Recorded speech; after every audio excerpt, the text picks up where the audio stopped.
Hello and welcome to Houdini 2024. In today's video, we're going to go ahead and look at file caching.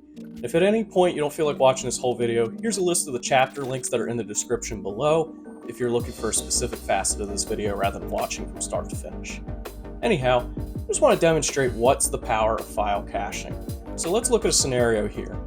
It's a very basic video, however it takes up a lot of memory. So what I just opened up was my performance monitor here. And I'm going to open this up and just move one increment over. It's a little deceptive at first because it's showing it as a decimal of a second. That is not the case, as you can see by these two arrows. Now, rather than making you watch the entire 2 minutes and 7 seconds, I'm going to scrub through it 2000%, so that way you don't have to watch it for so long. And as you can see by the readout here, that displays 2 minutes and 7 seconds. So how do we get around that? Well, we use a cache file. That's what this video is about, after all.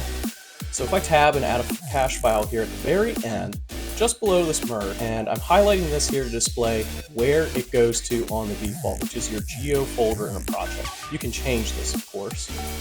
Now if I go in here and I click this, you're going to notice this little minus icon. This is displaying that nothing is saved to the disk yet. If I hit save to disk, it's going to auto go to where I just showed you. Now, I'm not going to show the whole thing here because that took 5.5 hours to do so here. There is a workaround you can cache earlier in your series, but I wanted to test it out, see how much it would work with this since there are so many increments. Anyway, with that icon, that displays that it is finished. And now when I scrub here, it doesn't take very long at all. In fact, let me pull up the performance monitor again and make sure that I go into sample and add that as well, the memory stats. If I scrub back and forth, you can see a total of 96 frames happen in 1.236 seconds. That is significantly better than 2 minutes per frame. Now, if I go ahead and load this up here, as you can see, this only took 13 seconds in order to load up the entire file. Prior to that, it was taking 2 minutes and 22 seconds here on version 18 prior to putting in this cache file node here. And I'll scrub through that one as well because I think you get the point. But 13 seconds versus 2 minutes and 22 seconds, that's huge, especially when your files get bigger.